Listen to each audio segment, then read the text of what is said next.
A very warm welcome. You're watching NDTV 24/7. I'm Shanakshi Chakravarti. Let's bring you up to speed with all that's making headlines. As the Gujarat Assembly elections draw near, top BJP leadership from the state on Saturday held a 2-hour meeting with Prime Minister Narendra Modi at his Delhi residence.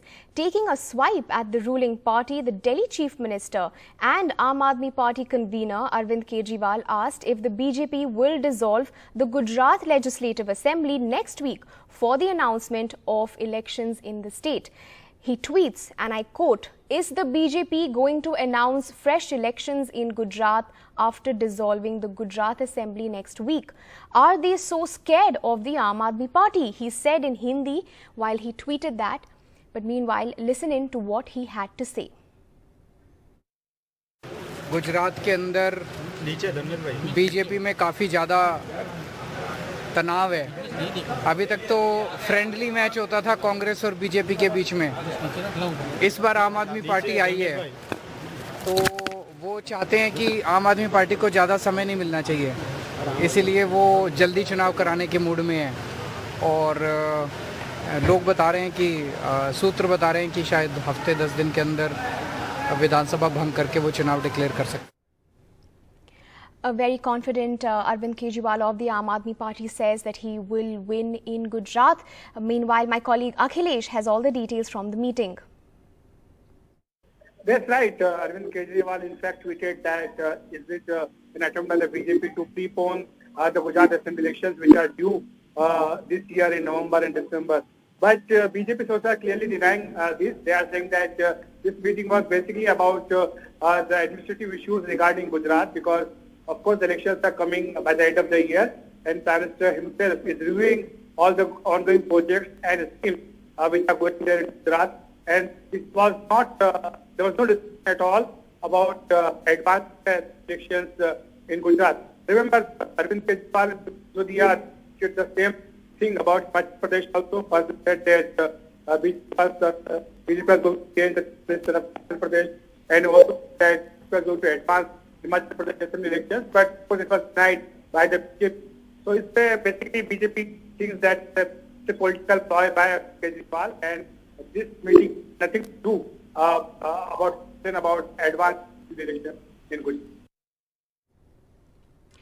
And a day after Patiala witnessed clashes between two groups during an anti-Khalistan march, internet has been restored and 3 top officers were removed for failure to control the violence. The Punjab police have registered 6 FIRs and made 3 arrests, but say that the prime accused who led the pro-Khalistan group is on the run. Here is a report.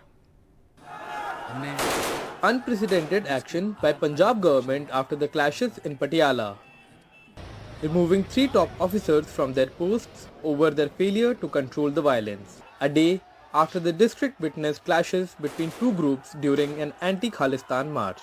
Chief Minister Bhagwant Mann said the clashes that left 4 people injured were political and not clashes between 2 communities.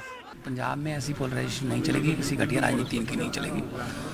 हमने police के आला अधिकारियों पर action लिया है। वहाँ का जो पुलिस IG, SSP, SP और DSP सबको हमने ट्रांसफ़र कर दिया और बिल्कुल पटियाला में अब ठीक ठाक है सब कुछ। शिवसेना के लोग थे, पॉलिटिकल पार्टी, और कुछ BJP के लोग थे, उनका डिस्ट्रिक्ट हेड, उनका यूथ का हेड, उनका जनरल सेक्रेटरी पटियाला का। दूसरी तरफ श्रोमणी अकाली दल अमृतसर के थे, श्रोमणी अकाली दल के थे। तो मतलब 2 पॉलिटिकल पार्टियों के वर्करों का क्लैश था। इसको फिरकों का क्लैश नहीं बनना चाहिए। An uneasy silence prevailed in the district after a curfew that was imposed on Friday evening was lifted at 6 a.m. on Saturday. Internet and SMS services remained snapped till 6 p.m. on Saturday to prevent spread of any rumors. Police said that the main accused who led the pro-Khalistani group is on the run. हरीफ Singla जिन्हां दे खिलाफ एक FIR दर्ज है, ਉਹਨਾਂ ਦੀ ਵੀ arrest ਜਿਹੜੀ ਹੈ ਇਸ case ਦੇ ਵਿੱਚ ਪੈ ਚੁੱਕੀ ਹੈ। 2 ਦਿਨ ਦਾ ਪੁਲਿਸ ਰਿਮਾਂਡ ਹੈ। ਉਹਨਾਂ ਦੇ ਪੁਲਿਸ ਰਿਮਾਂਡ ਦੇ ਵਿੱਚ ਫਰਦਰ ਇਸ ਕੇਸ ਨਾਲ ਜਿਹੜੀ ਡਿਟੇਲਸ ਹੈ ਉਹ ਅਡਾਉਣਗੀਆਂ, that will be shared. Meanwhile, the incident in Patiala has launched a political slugfest with AAP and opposition attacking each other. Patiala में जो हुआ है वो कहीं ना कहीं संकेत है कि पंजाब में कानून व्यवस्था कैसे चरमरा रही है। वहाँ के मुख्यमंत्री पंजाब में कम, पंजाब से बाहर ज़्यादा समय बिता रहे हैं। पंजाब के कानून व्यवस्था किसके हाथ में है? क्या पंजाब के मुख्यमंत्री, वहाँ की सरकार कुछ कर पा रही है? पंजाब में जो लोग भी पंजाब की शांति को भंग करेंगे उन सब के खिलाफ सख्त एक्शन होगा। The incident of Patiala has come up as the first major challenge for the Aam Aadmi Party government in the border state of Punjab. And the way it deals with this situation will determine its future in the state. With Sunil Prabhu in New Delhi, Akshay Dongre for NDTV. The ED has seized over 5,000 crore rupees of Xiaomi India in an alleged foreign exchange violation case. Xiaomi India is a wholly owned subsidiary of China-based Xiaomi Group. The ED had initiated investigation in connection with the illegal remittances made by the company in the month of February this year.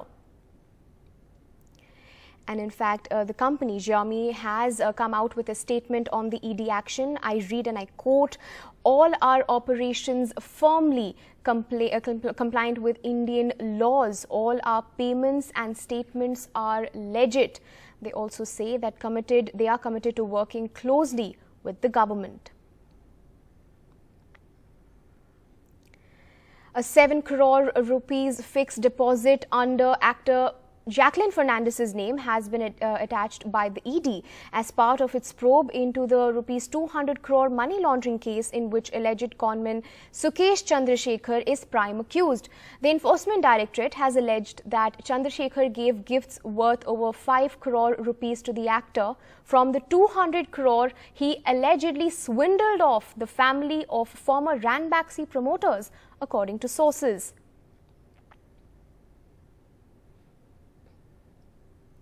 And shifting focus, there is a letter versus letter war in the country right now.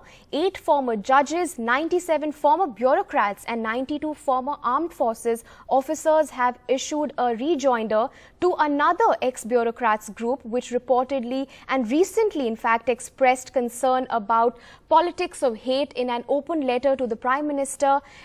And they said earlier this week, and I quote, that 108 ex-bureaucrats wrote to the Prime Minister urging him to call for an end to what they termed a politics of hate allegedly practiced by the governments under BJP's control. They said, and I quote, "We are witnessing a frenzy of hate-filled destruction in the country where at this sacrificial altar are not just Muslims and members of other minority communities, but the Constitution itself." Now, interestingly, in the counter letter, the former civil servants have been accused of orchestrating a false narrative, calling the earlier letter an attempt to engineer hate against the present government. They also question the studied silence on post-poll violence in West Bengal. The latest letter even talks about how communal violence has come down under the BJP government, accusing former civil servants of being backed by international lobbies.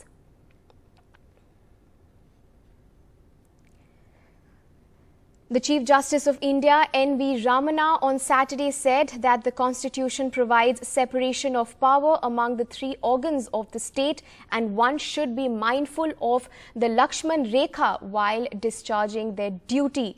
He was speaking at the joint conference of the Chief Ministers and Chief Justices of High Courts, which was inaugurated by Prime Minister Narendra Modi on Saturday morning. Listen in.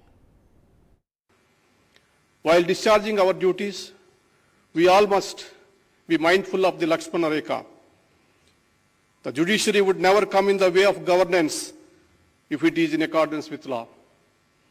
We share your anxiety and concern regarding the welfare of the people.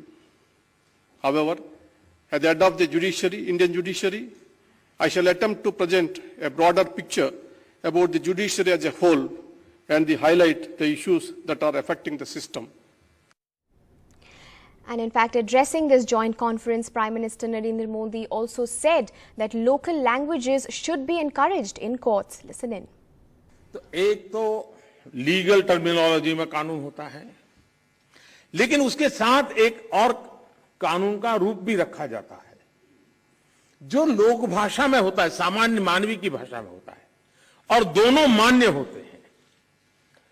और उसके कारण सामान्य मानवी को कानूनी चीजों को समझने में न्याय के दरवाजे खटखटाने की जरूरत नहीं पड़ती है। The Dravidar Kazaham, the parent body of the ruling DMK in Tamil Nadu, held an anti-Hindi agitation earlier on Saturday. The members had taken out a rally to the Egmore railway station to erase the Hindi information on signboards.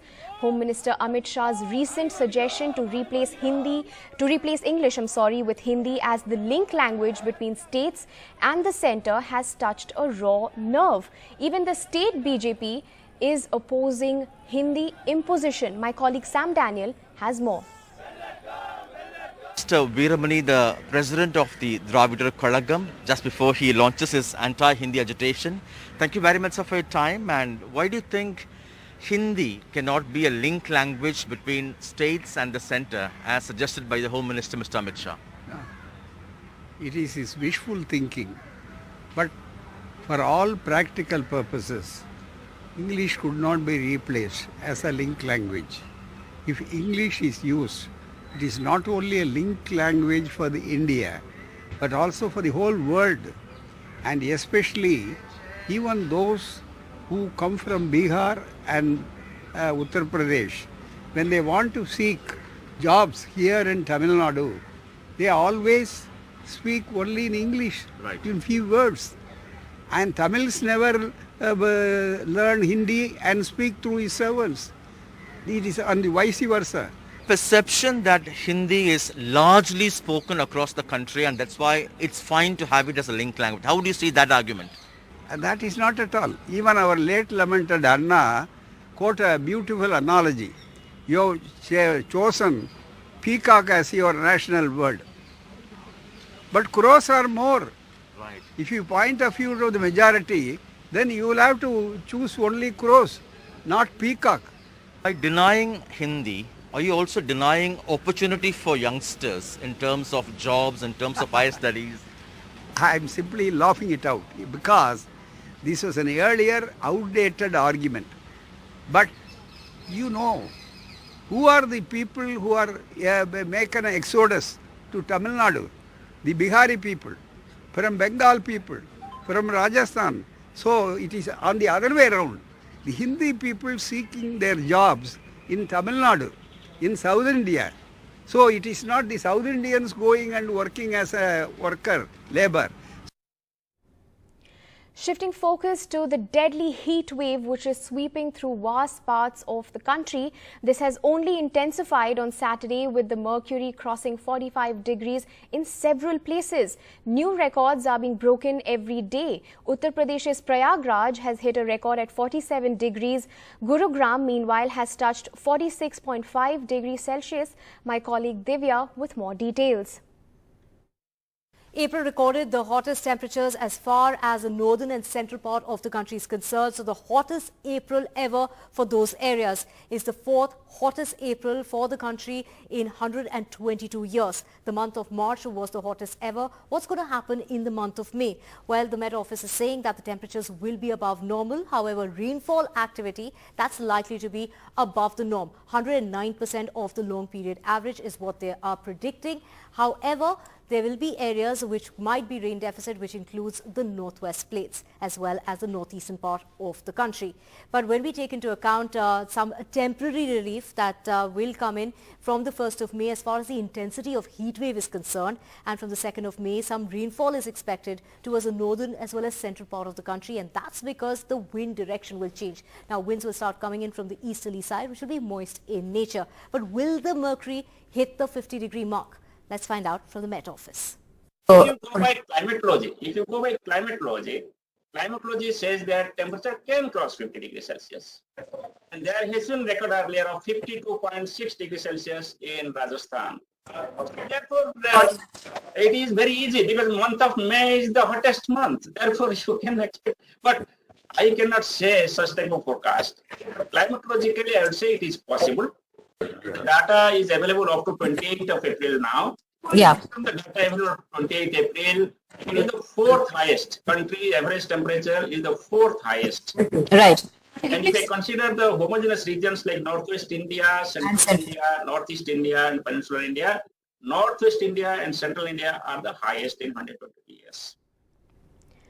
And staying with news on the heat wave, which has further intensified power crisis, the demand for power is spiraling up by nearly 35% as compared to last year, which means thermal power units are unable to function to capacity. Rajasthan has a shortfall of 3,000 megawatts of power, and additional power cannot be bought even at through power exchange with other states. Here is a report. Naval Singh lives in Kama, a small town in Rajasthan's Bharatpur district. He makes a living running a small flour mill. But towns like Kama are facing up to 5 hours of power cuts, and Naval says he hasn't earned a rupee since the load shedding began. Single phase भी आता है, घंटे 2 घंटे के लिए आता है, वो भी गायब है। हमारे कामा क्षेत्र में तो लाइट की बहुत ज्यादा से ज्यादा स्थिति खराब है। Vinod has a push cart that sells sugarcane juice. Business is definitely picking up as the temperatures soar, but the power cuts are making life unbearable. His wife and small child practically spend the entire day next to his sugarcane stall in the shade of a tree. धंधा होता था, अभी 3,000 रुपये धंधा हो रहा है। अभी कैसे मेरी बीवी भी इधर गन्ना छिलती है और बच्ची को साथ में रखना पड़ता है, और लाइट नहीं होने की वजह से बच्चे को इधर लाना पड़ता है। Temperatures have been unusually high this year, and the heat began to set in March itself. The worst hit are rural areas where water sources like small dams and ponds have begun to dry up faster than usual due to the intense heat. The town of Pali is being supplied water through water trains. In South Rajasthan in Baswada, local village people say they are taking water from ditches dug in river beds. 10 दिन से हमारे मुंगाना में लाइटें बंद है। अगर light आ भी जाती है तो वोल्टेज लो के लो आ रहा है। पूरे गांव में पानी की समस्या है, न तो लाइट की वजह से न कूलर, पानी की मोटरें, मशीन की मोटरें, कुछ भी नहीं चल रहे, काम धंधे भी ठप हो गए। लाइटें आती है तो डीम आ रही है, बिल्कुल वोल्टेज कम आ रहा है और हम बहुत परेशान हो गए, बच्चे भी हमारे परेशान हो गए। पानी की समस्या है और बूढ़े जो व्यक्ति है जिनकी भी समस्या है, किसी को क्या अस्थमा की बीमारी है, उनकी है जो मशीनें उठती नहीं है, चलती नहीं है, और सभी हमारे मोहल्ले में बहुत औरतें बहुत परेशान हो गई है। पानी लेने के लिए 2 किलोमीटर से दूर से पानी लेकर आ रही है। The situation is far worse in rural areas where the supply of drinking water and electricity is already tenuous. The demand for power has peaked earlier than usual. There is a 35% higher demand for power as compared to last year, and the coal shortage is adding to the state government's woes in the middle of an already hot summer. In Jaipur, Harsha Kumari Singh, NDTV.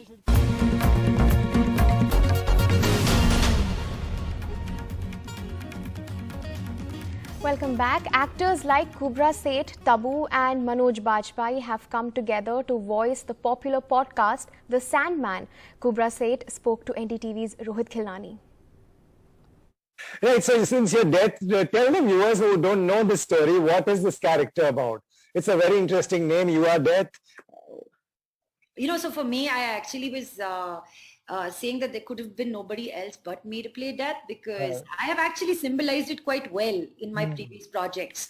And we've had a joke about this in the past, that none of my shows actually, I never walk out of it. I actually die in every single character that I have played so far in the physical world, so to speak. Right. So here I am Death. I'm actually portraying Death. Right. So for me, she's tongue-in-cheek. Okay. I really enjoyed myself. Right. It was only much later, as recent as 3 days ago, when Tabu posted. I have opened Instagram and then it said Tabu has tagged you for what? It's you're a part of Sandman. I was like, shut up! Is this what I was a part of? This is excellent. I was very, very happy. This is the Hindi adaptation. Did you listen to the original one? No, I didn't listen to the original one as a whole. But while I was recording the bass voice that I had, because it's such a super successful show globally, it's such a global hit, that when I was listening to the voice I had to recreate, that was Kat Dennings. Right. Right. And for a moment, it was like, hey, pinch me moment.